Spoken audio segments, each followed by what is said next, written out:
Sabi ni Benito Castro, "Bakit ka umalis sa karambola, mabuhay ka." Kasi tumawag si First Lady dun sa mga may-ari at sa aking mga co-hosts para patanggalin ako.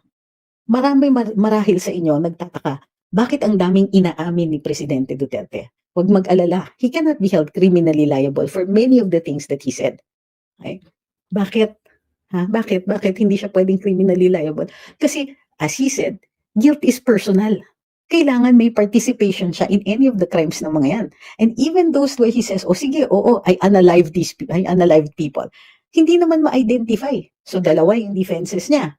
Number one, walang personal. Sinasabi niya, "For the deaths in this ano, ako yung nag-utos." Now, sinasabi ng mga complainants na nandun, "Aha, ikaw may kasalanan." So, dun sa pagkamatay ng mga drug pushers, drug lords, ganyan, and mga collateral damage and so on. Wait, akala niyo ba may inamin siya? He never admitted to particular crime. Ngayon, sinasabi nila, ikaw nagsabi ng polisiya. Sure, but guilt is personal. Ibig sabihin, in every single case, kailangan nilang patunayan.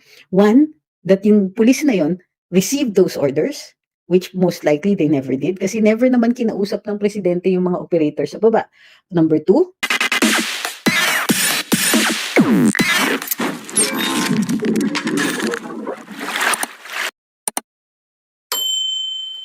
today, the topic really was to continue yung pinag-usapan natin kagabi. Para dun sa hindi po nakadalo or hindi pa nakakapanood, ah, sabi ni Leonard Dux, "Are you in the US to talk with Trump? Secret mission?"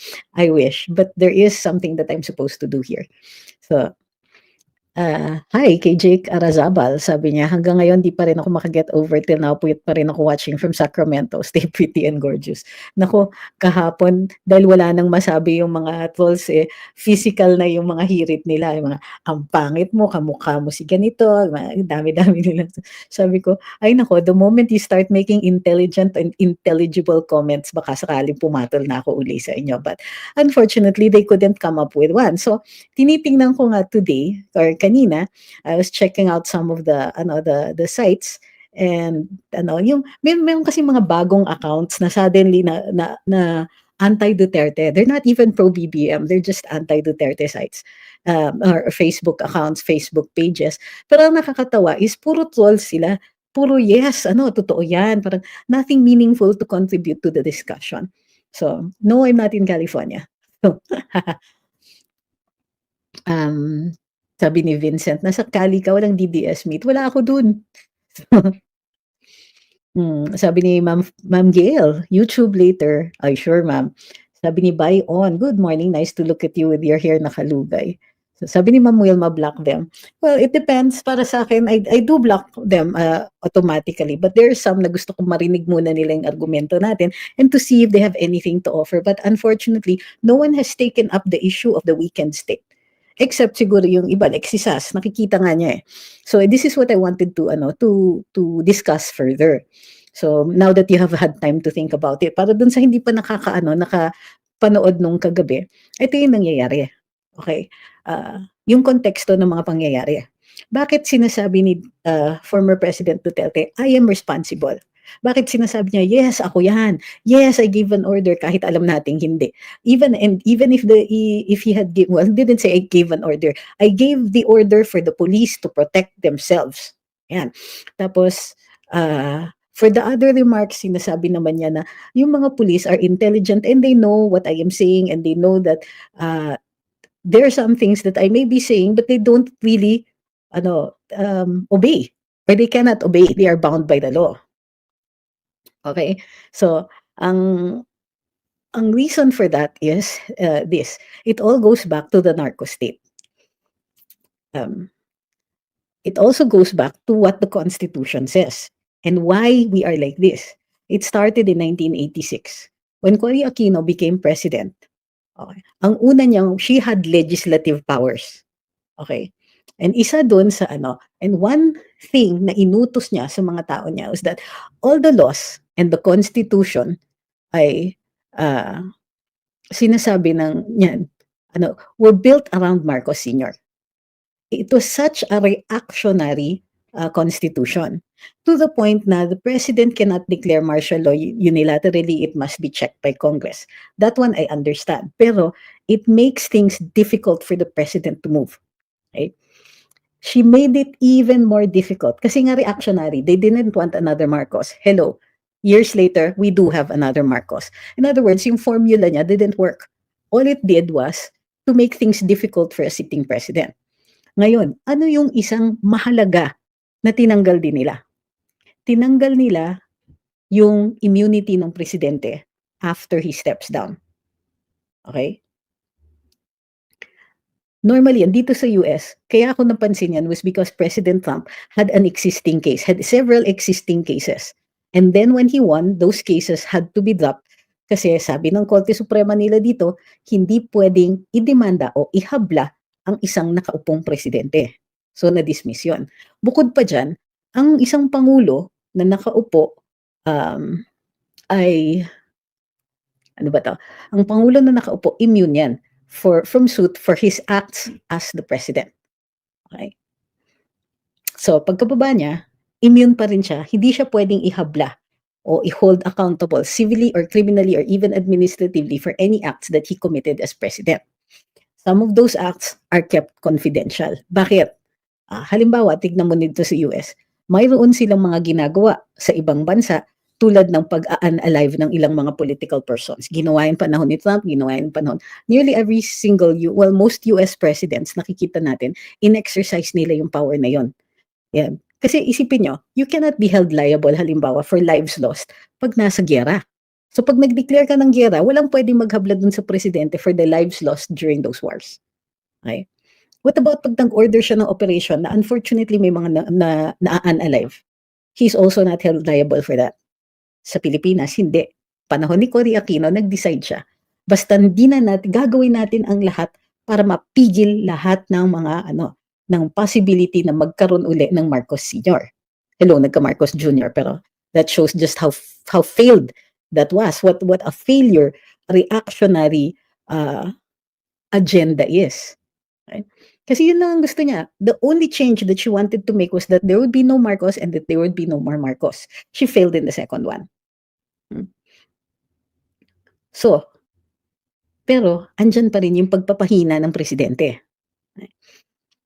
Ngayon, any president dito sa Pilipinas who sits can be liable for acts committed in office even if he committed it as president in order to protect the people and protect the state.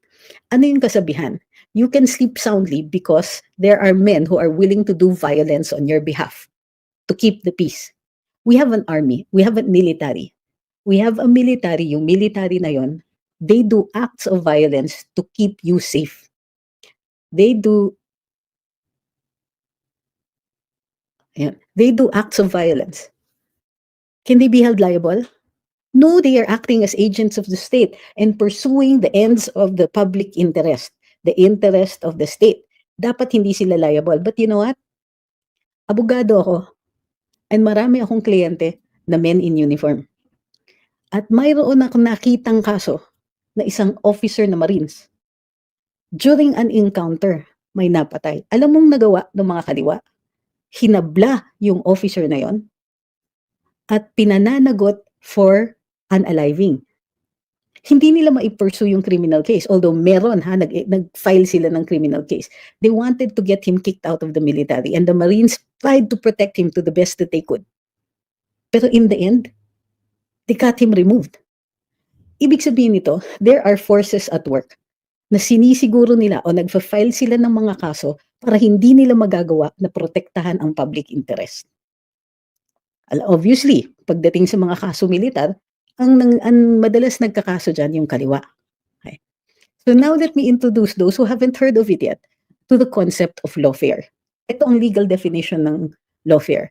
Well, not legal definition. Ito yung definition ng lawfare. The use of the legal system and institutions to damage or delegitimize an opponent or to deter an individual's usage of their legal rights. The term may refer to the use of legal systems and principles against an enemy, such as by damaging or delegitimizing them, wasting their time by damaging or delegitimizing them, wasting their time and money, or winning a public relations victory. Okay. Anong ibig sabihin itong mga ito? Lawfare is yung paggamit kadalasan ng legal system para maantala kayo dahil ikaw ay kalaban. So, halimbawa, natatalo ka sa kaso mo. You want to win? You use, so, yun, hindi kaso. Halimbawa, meron kang pinag-iinteresan na lupa. Ang may-ari ng lupa mga IPs at hindi nila pwedeng ibenta yon. So what do they do? Kakasuhan nila ng kakasuhan yung mga nagpoprotekta sa mga IPs o yung mga IPs mismo. Kukuyugin nila ng kaso. Even if yung mga kaso na yon ay walang kakwenta-kwenta. Halimbawa, kasuhan nila ng kung ano-anong mga criminal cases na kukulong yung mga tao na nagagamit sila. Ang purpose niyan is to wear them down. Kapag na-wear down sila, napagod sila, either aalis na lang sila or they'll just give in. Bebenta yung lupa. Lawfare. Meron kang kalaban. O merong politician. Meron siyang gusto sa'yo. Meron siyang gusto halimbawa na lupa. Lupa mo. Anong gagawin niya? Papasa siya ng batas. Magpapa-rezone siya. Pagka hindi ka pumayag pa rin, una, kakasuhan ka. Pag hindi nakuha sa santong dasalan, kakasuhan ka. Every so often, may dadating na pulis, bakit po ganito? Kaya may dadating na inspector, mali po yung wala kayong fire extinguisher. Bakit mali po yung pagkakabit ng linya nyo? May problema kayo, nagnanakaw kayo ng kuryente. Kahit mali lahat yan, mapapagod din yung mga tao. And then eventually, what the person does is, ayoko nang bilhin sa'yo yan, i-rezone ko na lang para makuha ko yan. Lawfare. Instead of warfare, paggamit ng batas as a weapon. Okay. Bakit pinag-uusapan natin ito? Kasi nakikita na natin ang nangyayari. Look who is dealing with lawfare. Ilang beses pinatawag si PRD. Umapil na sa Senado, umapil sa Kongreso, pero imbis na gawin siyang tunay na resource person to inquire as to why he needed to undertake these difficult measures in order to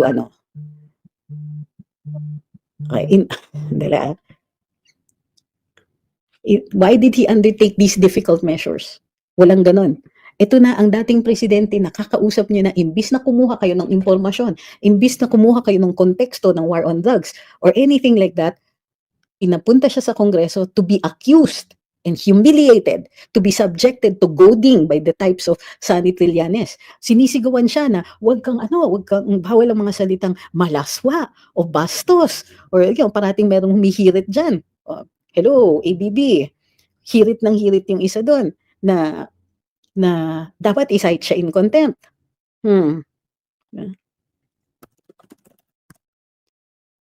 Lawfare ang ginagawa kay FPRD. But it's not just him. It is also VP Inday.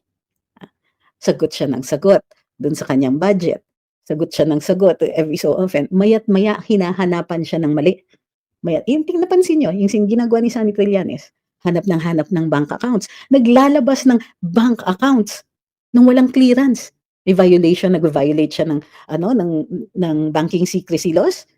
Sino? Kahit isa. Diyan sa mga kongresista, wala sa kanilang nagtanong, how did you get that? Diba? Maipipresenta mo ba yan sa hukuman? So, sabi ni Edwin Calaguapo, pwede po ba magmura sa camera? Sa camera? Which camera? Alam, camera doesn't refer to Congress. Camera means chamber. So, pwede bang magmura sa camera? It depends on who you are. Kasi kung magsasite sila ng contempt, they should have done that with Sonny Trillanes, but they didn't. Bawal ang goading, bawal ang mga And besides, some of the congressmen are making it up as they go along.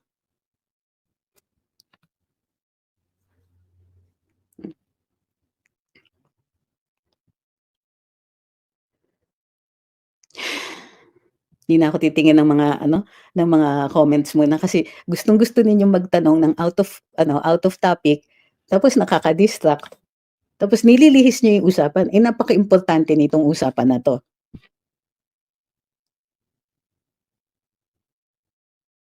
Sabi ni Joel Nebriha 8, bagyo muna tayo. Anong ibig sabihin niyan? Titigil na tayo mag-live. Because we can only talk about the storm.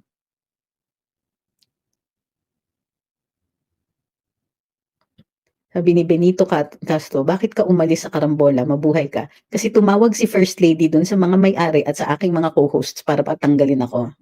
Sabi ni Renato, may katapusan din niyang ginagawang mali nila sa mga Duterte, hindi tulog ang may kapal na nasa langit, minamasdan niya ang mga masasamang tao, may pagkakalagyan din ng mga yan, walang forever sa gawaing masama. Okay.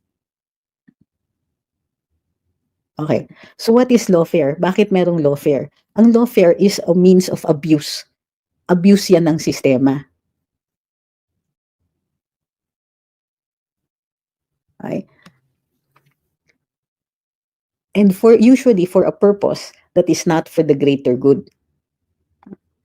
Now, ano ang purpose? Hindi lang yung paghihina ng mga Duterte for the purposes of the political trono ng ng isang wannabe president diyan. Okay? Hindi lang po 'yon. Mayroong umaandar diyan. So, let's go back. Marahil sa inyo nagtataka, bakit ang daming inaamin ni Presidente Duterte? Huwag mag-alala, he cannot be held criminally liable for many of the things that he said. Okay? Bakit? Bakit hindi siya pwedeng criminally liable? Kasi, as he said, guilt is personal. Kailangan may participation siya in any of the crimes ng mga yan. And even those where he says, sige, oo, I unalived people. Hindi naman ma-identify. So, dalawa yung defenses niya. Number one, walang personal. Sinasabi niya, for the deaths in this, ako yung nag-utos. Now, sinasabi ng mga complainants na nandun, ikaw may kasalanan. So, dun sa pagkamatay ng mga drug pushers, drug lords, ganyan, and mga collateral damage, and so on. Wait, akala nyo ba may inamin siya? He never admitted to particular crime. Ngayon, sinasabi nila, ikaw nagsabi ng polisiya. Sure, but guilt is personal. Ibig sabihin, in every single case, kailangan nilang patunayan. One, that yung pulis na yon received those orders, which most likely they never did, kasi never naman kinausap ng presidente yung mga operators sa baba. Number two, diba? Number two, that was the point of the operation. Number three, no, in every operation, in that particular operation ba, yan yung circumstances, that it was a drug bust and so on. Number four, was it simply a case of negligence? Was it simply, ang dami mo pang patutunayan. Sabi ni Lord, wala atang complainants doon. Totoo. That's another thing. Nasaan ang mga reklamo? In fact, a few years ago lang, marami sa mga human rights groups nagre-reklamo. One, yung mga namatayan, sinasabi nila, ay, ayaw na namin magkaso.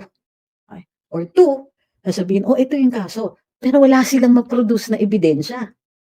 So, paano yan? Where is the case? The case never pushes forward. Kasi wala silang ebidensya. Kasi magkiklaim ka Magkiklaim ka na deliberate in order na lumipad o maging successful ang mga pinaparatang nitong mga to na may polisiya at sinasadya na itong mga namatay ay sadyang inunalive para sa pursuant to that policy. So, kailangan individually patunayan nila kung ano yung circumstances ng pag-unalive nila, at kung ano exactly yung kung ano yung motivation, ano yung aim, lahat ng mga involved, at saka lahat ng facts about that. What if it wasn't simply negligence? What if talagang nanlaban? What if tumakbo? What if pagdating ng mga pulis, unalive na siya? What if this was really a case na pinuntiriya nga ng mga pulis pero ito ay love triangle? What if hold up yan? What if, so ang dami.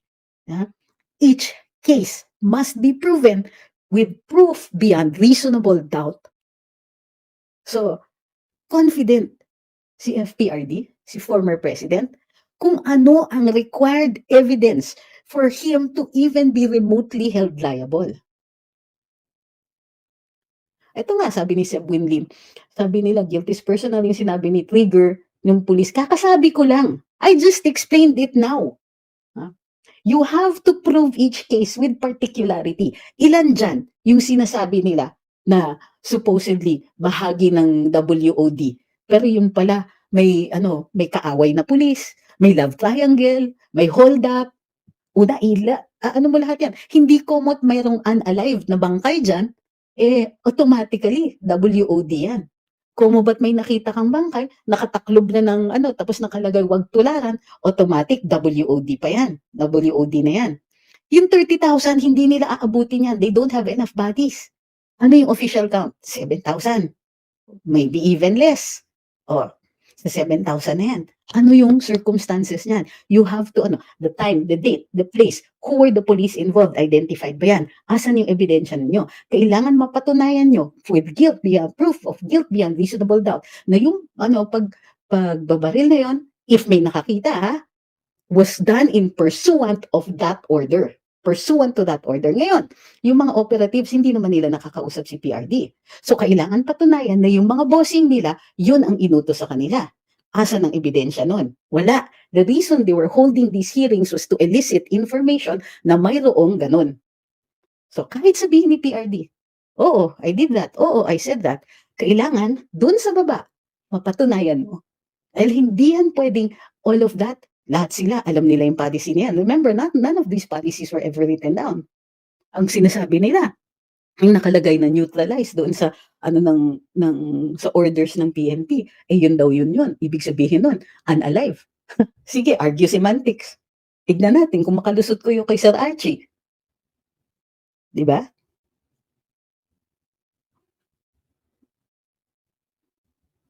No. Sabi ni Deng, pag napatunayan bang hindi guilty si PRD sa ilang mga kaso, pwede silang balikan ng kaso. No. But yung prosecutor kasi mananagot dyan. Kung final yung kaso, knowing maliciously na there's not enough evidence, doon lang po pwedeng magkaso for malicious prosecution. Pero yung pag-file nila ng kaso, kahit walang ebidensya, no, that's precisely what the court is for, to determine guilt.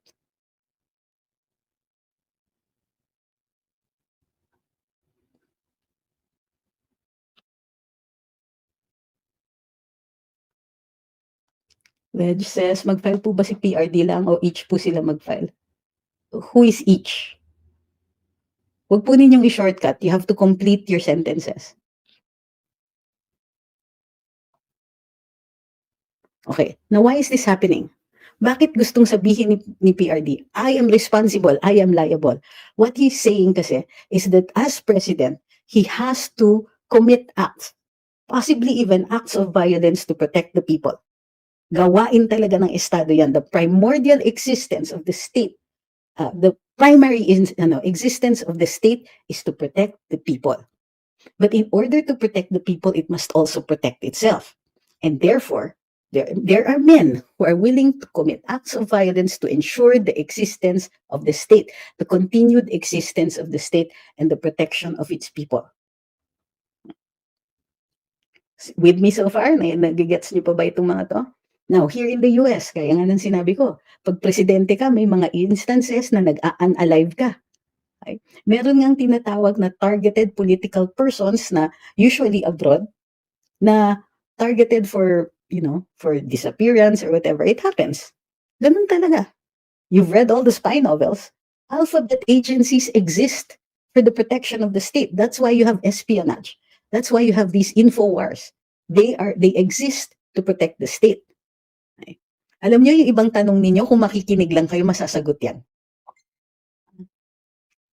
Why are you hung up on the details? So, what is the biggest, for PRD, when he became president, the biggest danger to the state were the existence of drug syndicates and narco-politics. Narco-politics, ano yan? Ibig sabihin, yung mga sindikato, para protektahan ang kanilang mga negosyo, marami na silang pera, para protektahan ang kanilang negosyo, nag-i-invest sila. At nag-i-invest sila sa mga politiko. Bakit? Kasi pag kailangan nilang baguhin ang batas, pag kailangan nila ng influence, yun ang takbuhan nila. Nag-i-invest din sila sa mga law enforcers. Nag-i-invest sila sa state forces. Nag-i-invest sila all the way down to the level of the barangay. Negosyo yan eh. Para protektahan ng negosyo, you marry into politics. So either you literally marry or you pay them. Okay. So, bakit may ICC pa? Bakit may mga ganyan? Bakit ang dami-daming forces that are pointed towards the Dutertes? Because PRD was the sole person who tackled the drug scourge, to this extent. Ginamit niya yung forces of the state to finish off the drug trade. Maraming nasaktan. And yung mga nasaktan na yun, ginagamit nila yung lawfare to make sure na hindi na maulit yan. How does the ICC fit into this? The ICC is like a pipe dream. So, ito yung isa pang konteksto. And now, for those who were here yesterday, ito na po yung bagong part. Kanina, pinag-uusapan kasi yung mga bagong changes, and that's what I've been doing here, is to studying how the changes here are going to affect us. Pero, Sus Mariosep Choi, nakikinig ka ba? Sabi niya, na-finish bang drug trade? Are you sure about it? Sinabi ko ba yon? Sinabi ko he arrayed it in order to finish the drug trade. Sinabi ko bang natapos? Sinabi ko bang perfect? Sinabi ko bang ano? Kung bago kang salta dito, wait muna before you ask questions like that because ultimately they get answered. Or if this is your first time here, it might be helpful for you to look at the other lives before you assume that what we're saying here is in line with your sometimes malicious turn of thought. I don't know, maybe have a look at yourself. Discussion ito. You can participate. Pero huwag kang pastos. Don't try to misquote me. Don't try to put words into my mouth because, that's so unsanitary. I won't go if you do that to yourself. So, hi, good morning. Talagang yun yung name mo? Pangit. Okay, next. Okay, next. So, the biggest scourge at the time. So, Duterte, for those who were here yesterday, I'm sorry, I'm just repeating it for those who are bagong salta dito. Duterte turned his attention to the threat to the state. The threat to the state was the drug scourge because it produced corruption. It produced rising crime rates for collateral crimes and other index crimes. It impoverished some of the industries. It impoverished families. It burdened the state's health facilities. It burdened all of us. Tama na, nag-sorry na yata yung Choi. Okay na. Let him, okay na, don't bully him. Okay na. So, that's what drugs do. It affects everything. Nasasayang yung mga pagpapaaral sa mga bata. Ay, hindi pa ba nag-sorry? Sige. Sure, go ahead. Sorry, I apologize. Okay. So, number one, like I said, panay ang it wastes so much of our resources. Wastes education, healthcare, increases the crime rate, it wastes human lives. Okay? It creates insidious corruption. And the thing feeds itself. So ang nakikita natin dito, sino yung mga successful sa Pilipinas? The oligarchs, the rich get richer. And then, if you want to get rich, your alternative is either go into politics and be corrupt or join the drug trade. Ano yung mga negosyo that would produce money as big as that? Not very much. Because the oligarchs, they want monopolies. They pay the politicians to ensure their monopolies. The traders, that's a virtual monopoly. If there's a duopoly, there's a multiopoly. Like, there are many traders.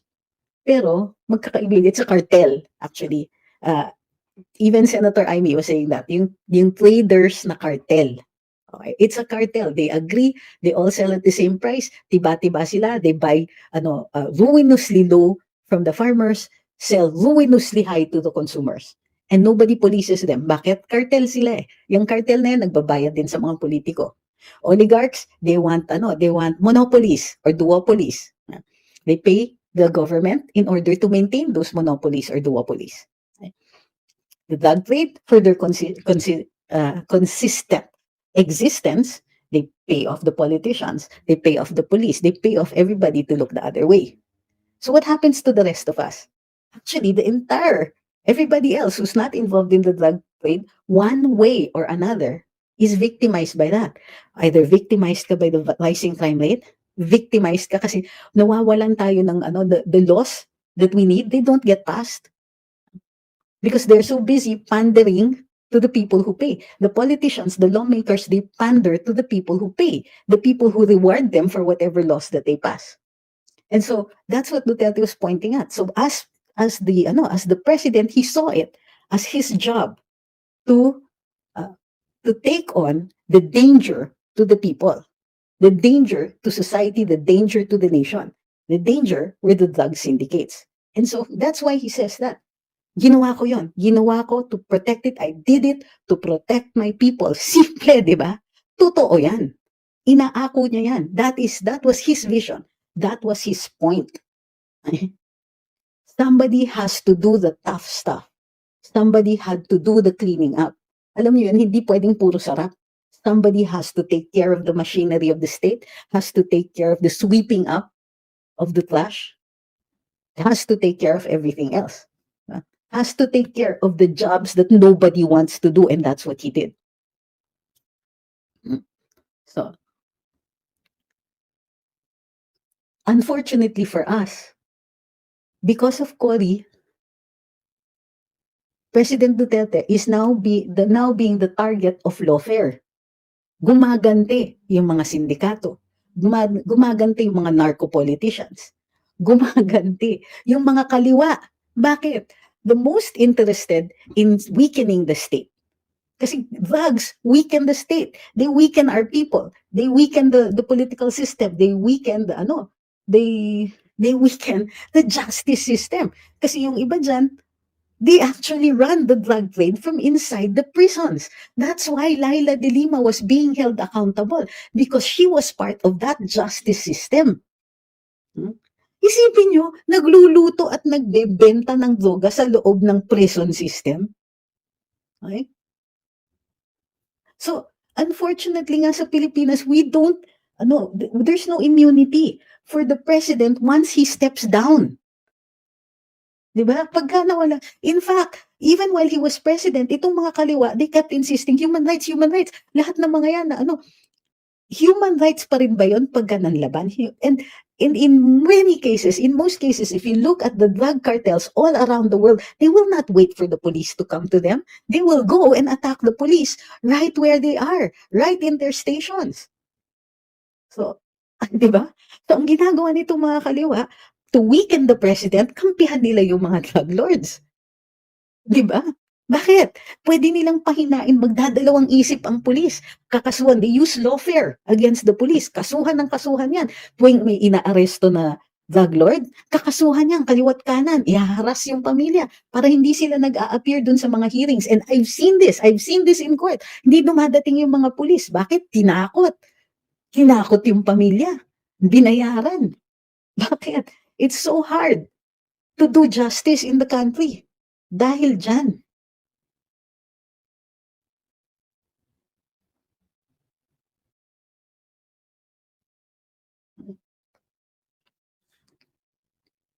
So tama yung ginawa niya. In fact, and that's what he was saying, di sige, because of the legal system, kukulong niyo ako kasi I did this, kulong niyo ako. Nobody was going to do it, I did it. So yun. So that's why, tama si Rixie Cardema, nasan yung mga biktima ng mga nagdodroga? Bakit wala sila dito? And instead of responding to her very legitimate question, pinagalitan siya ni na Barber saying na, kung gusto mo ng witnesses, hindi yung ngayon ka lang dadating pag andyan si Duterte. May mga ganun silang sinasabi, which was really, pardon my French, biatchy. Sobra sila. Yun talaga yung takeaway ninyo, sir. After everything that she said, ang takeaway ninyo is, dapat nagpaano ka, dapat nagpalista ka, dapat dumadating ka kahit wala si Duterte. Really? Ang petty nyo. Yun talaga yung nakita ninyo sa lahat ng yun, sa lahat ng sinabi ni Rixie Cardema, ni Congressman Rixie Cardema, yun ang nakita ninyo. You should follow the rules. Excuse me. As if wala namang katotohanan yung sinasabi niya, as if walang bigat, as if walang naantig ang puso doon sa sa mga nanonood. Yun, sabi ni Jacoby, correct, they became defensive. That's the correct word. Defensiveness. Yun pa, sabi ni JJ, kinik out pa nga si Marcoleta. Mag-i-invite pa kaya? Sabi ni Victor, dyan di ko maintindihan si Attorney Panelo kasi kumampi siya sa Quadcom about kay Mrs. Cardema. Akala ko si Drixie, kapatid ba si Drixie o asawa? So, whatever, it doesn't matter. But the point is, di ba? The point here is that, well, hayaan niyo siya, minority opinion siya, eh.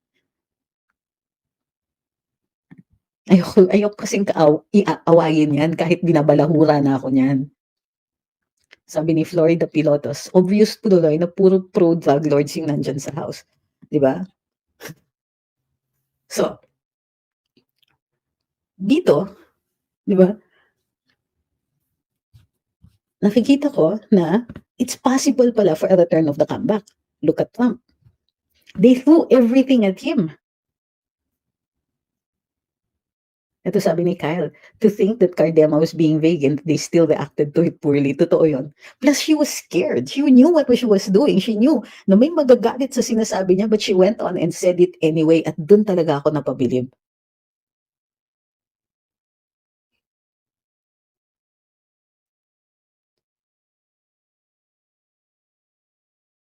Extrajudicial confession. Bawal po yun. Okay. You know, there's some questions I cannot answer until hindi lahat ng 14 hours na yon hindi ako tulog. So may mga points doon like I really fell asleep dito kay Kong Luis to kasi droning yung boses niya. And she sounded like Laila De Lima. Para siyang De Lima and then De Lima Jr. Sandiyan si Laila De Lima, nandito siya Laila De Lima wannabe.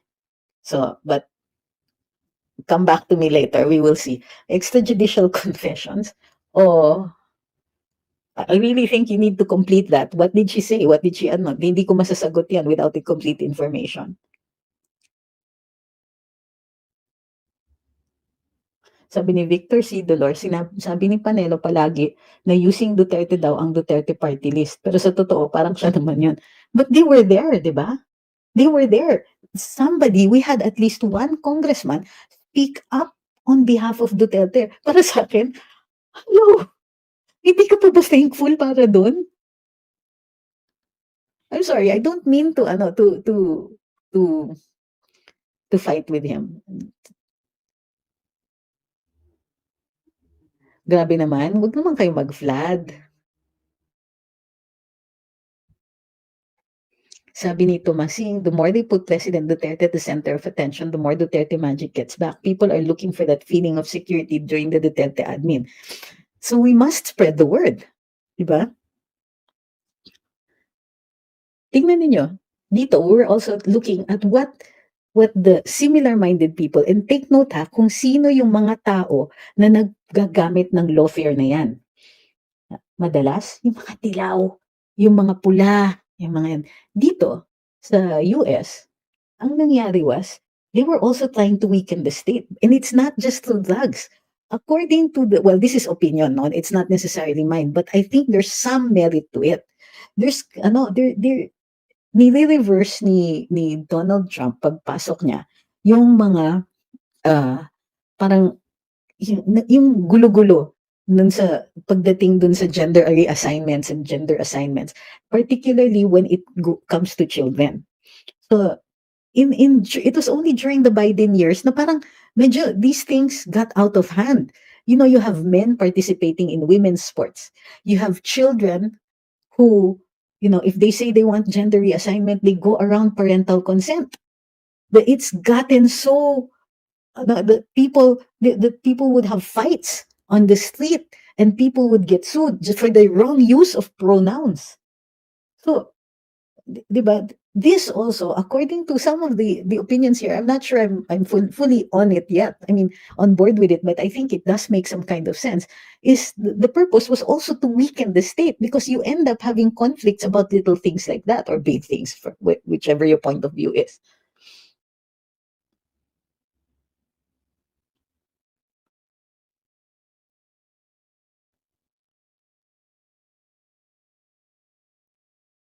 Ito yung, tama, okay. So, there's a side discussion here about the waiver in Trillanes.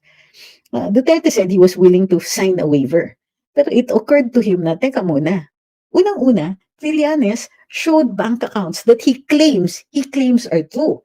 And then hihingi siya ng waiver, which means he obtained those confidential information without the consent of the alleged owners of the account in violation of the bank secrecy laws. Ang sabi pa niya, verify pa yan sa AMLAC.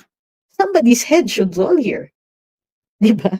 Bakit niya nilabas to the public yung mga ganyan. Tapos hihingi siya ng waiver. In other words, he's back to his usual tricks. PowerPoint presentation, accuse without any evidence, and then require the person he accused to produce evidence. Not just evidence of his innocence, but also to provide him with evidence of their own guilt. Tingnan mo si Duterte, inaakusahan niya. Drug lord daw, dami daw pera. Ito yung mga bank accounts. Pero hindi niya mapapatunayan yung PowerPoint presentation niya. Hihingi siya ngayon ng waiver kay Duterte. Teka muna. Di ba? Inakusahan mo na ako. Ngayon, ako pa magbibigay ng ebidensya sa'yo na guilty ako. So, si Duterte was saying, teka mo muna, wala naman akong itatago. Sige, waiver. Pero wait, anong kapalit? Pwede bang sampal? Oh, bakit nung si Duterte nagsalita na pwede bang sampal? Suspended. Tapos sinabihan siya, cite in contempt, cite in contempt. Si Trillanes, nagsabi pa siya na, oh ha, wala ka na, oh ha. Nag-good siya ng gano'n. Pinagsabihan nga siya ni Ako, pero walang nagsisisigaw doon na na dapat i-cite ka in contempt. Bawal yung mga ganyang salita. Nobody said that. And all that Congressman Barbers could say was, we should avoid ganyan. We should act professionally. Bakit nung si Duterte nagsabi ng sampal, ang dami sa inyong nagte-threaten ng contempt? Si Sunny Trillanes ba na show cause ninyo? Wala.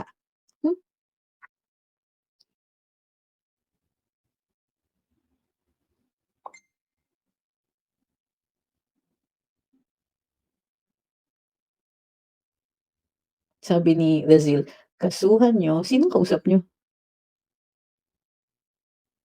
Nahanap ko tuloy yung sabi ni Larry Victor Ivan CA, huwag niyong ilihis. Bakit ayaw pumirma? Hindi po yan ang topic namin ngayon. Ikaw ang naglilihis. Ikaw ang nagbe-bring up niyan, tapos sasabihin mo yan ang topic na kailangan sagutin ka. Sino ka para pumasok dito at mag-demand ng answers? Number one. Pangalawa, hindi ka siguro nakinig, Hindi ka nakikinig dito eh. Si Sunny Trillanes, nagpresenta lang ng PowerPoint presentation, tapos magde-demand ng waiver para patunayan yung mga allegation niya. Magtiis siya, produce siya ng ebidensya, bistadong-bistado naman siya. So, at pumasok ka na naman dito, ikaw napaka walang modo. Papasok ka dito, mag-i-insist na ikaw yung nagsasabi ng topic dito. Wala ka sa topic. Lawfare ang pinag-uusapan dito, tapos mag-i-insist ka, sagutin ka. Tapos kami pa yung lumilihis sa topic. Ano pa? Wag niyong sasabihin na wag patulan dahil pinatulan ko na. Okay. Now, muli, frequently asked question. Bakit ka naka all caps spiral staircase? Di ka marunong mag-lowercase? As per AMLAC, ang laman ng PowerPoint ni Trillanes. Kung AMLAC na pala yan, bakit humihingi siya ng waiver? That's not true. Sinabi lang niya. So now, both AMLAC, the banks, and Trillanes are open for a lawsuit. Hindi nila masasubmit yan as evidence in any court kasi nag-violate sila ng batas. So, ano yung as per AMLAC? Sinabi lang ni Sunny Trillanes yan, natiwala ka naman. Sinabi lang ni Sunny, vetted na yan ng AMLAC. Sinungaling yung tao. Naka-all caps ka pa. As if by making it all caps, mas malakas ang boses mo? Mas nagme-make sense yung sinasabi mo? Mas logical yan because you used all caps? Ha?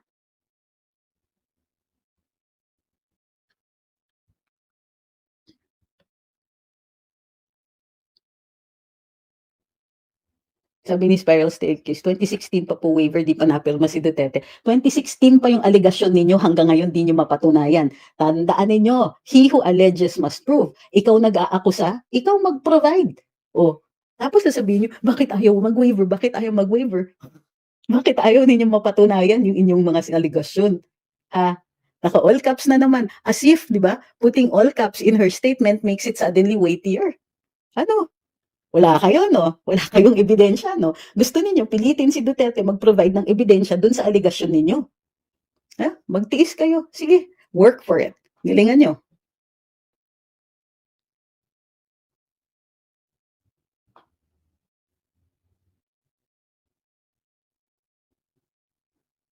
Sige, Kyle, gusto mong kampihan?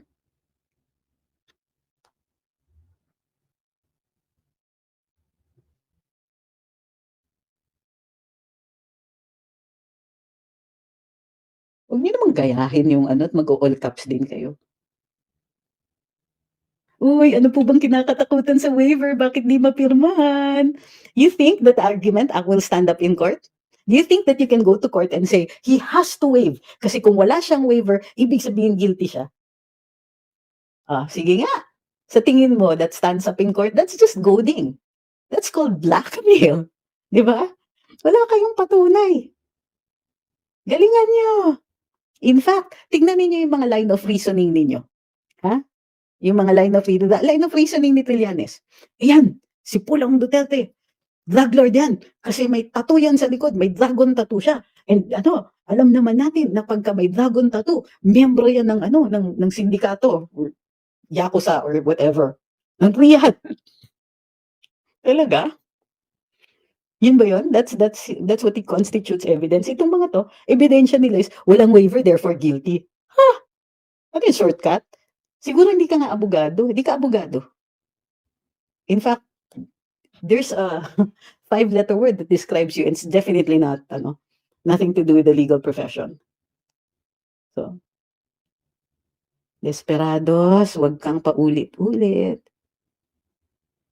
Uy, akala niya you can goad us into getting angry. Papasampal daw. Tingin mo? Talo kayo, di ba? Because you cannot produce evidence of your allegation.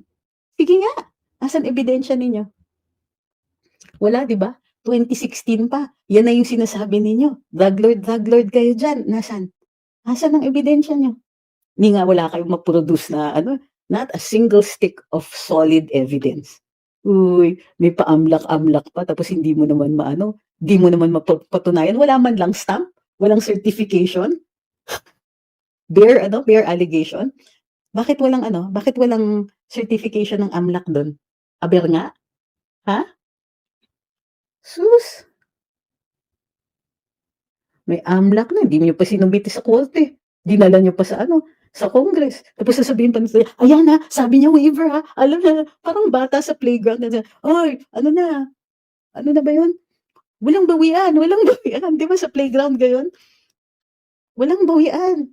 Sa totoo lang, ang suspecha ko, sina Trillanes ang pinupondohan ng mga drug lords. Yeah? It's called a distraction. You accuse the persons who are the scourge of the drug lords. Di ba? Yung mga lumalaban sa drug lords, akusahan ninyo, and that's lawfare. Sally Trillanes is conducting lawfare. He's not doing it very well, but that's what he's doing. Di ba? Yan sabi ni Mark Baluyo, parang, sige nga, hawakan mo sa tenga.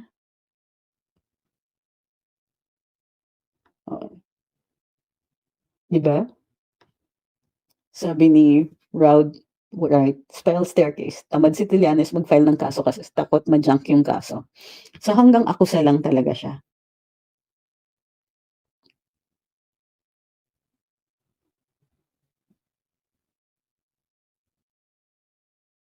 Sabi ni Lister, sumasakay lang naman si Trillanes sa mga Pinoy, mga Pinoy hinggil sa Bank Secrecy Law. Huwag naman po tayo lahat, di ba? Pinoy ako. Huwag niyo ako sabihan ng ganyan. Tapos mangmang din sa katotohanan nasa accuser ang obligasyon na magpresenta ng ebidensya na magdiin sa accused. Alam na alam ni Trillanes na ang gumagana lang sa karamihang Pinoy ay chismis style na accusation. I don't think so. At ito ang sinasandigan niyang katotohanan. Kaya pag pinalagan talaga siya through libel, maaaring may paglalagyan siya later. Worried ako dun sa mga libel cases.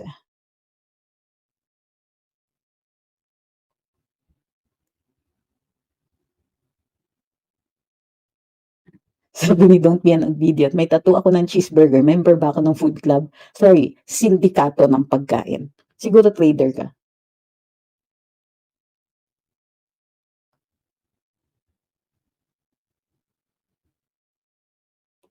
Jenny Lynn says, ang gusto namin malaman yung issue sa kanya, yung pagpunta niya sa China ng ilang beses po. Also a good point. Diba? Punta ka ng 16 times sa China pagkatapos nawala sa atin ang Scarborough Shoal. Sabi ni Desperado, si ba member ng pagpaggang? Well, if not libel na criminal, pwede naman yung civil. Sabi ni Hunter and Baste, meron akong dragong katol, member ba ako ng adik sa katol? Ay, di ba? Hindi niya siya walang kakupas-kupas, hindi talaga nagbago.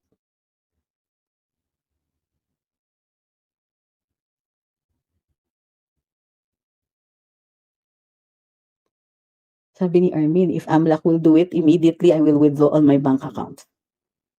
Dapat hindi nga pagkatiwalaan ng banking system dahil dito sa mga to eh. Mavi Cadwa says, ako nga, nanay ng kids ko pag nag-deposit ako sa bank accounts nila at pag nagtanong ako sa teller to ask kung magkano na total deposits, hindi sasabihin ng teller sa akin. Correct. Nanay ka na niyan, di ba? Eh ano ba si Trillanes? Pagkatapos, eto pa, di ba? Ilang taon na yan? Si Trillanes, one note samba yan eh. Ang sabi nga, wala naman siyang intention talaga manalo sa Caloocan. Uy, may excuse na siya. Ginagamit lang daw niya yung pagkakandidato niya para may plataforma siya. Hello, gusto mo magtirada sa mga Duterte pero tatakbo ka Caloocan. Anong koneksyon? Tumakbo ka for national office. Then you can talk about the Dutertes. Ano ba na, hindi naman sila nakatira sa Caloocan eh. Ang sabihin mo, matatalo lang siya, naaamoy niya yung pagkatalo niya, tapos ngayon gumagawa na siya ng excuses. Sabi ni Tuna Sashimi Master, ano magiging kaso ni Trillanes, ma'am? I really don't know what they're going to file. So, let's see. Problematic ako dun sa ano eh, kasi pag congressman nagsalita sa ano, may immunity from suit. Si Sani walang immunity from suit. Pwedeng libel. Siguro by now naisip na yun. Oh, siguro nga, libel yung kaso. Pwede. At ano, tatlo silang mag-file. Si Kong Pulong, si Attorney Mans, si FPRD.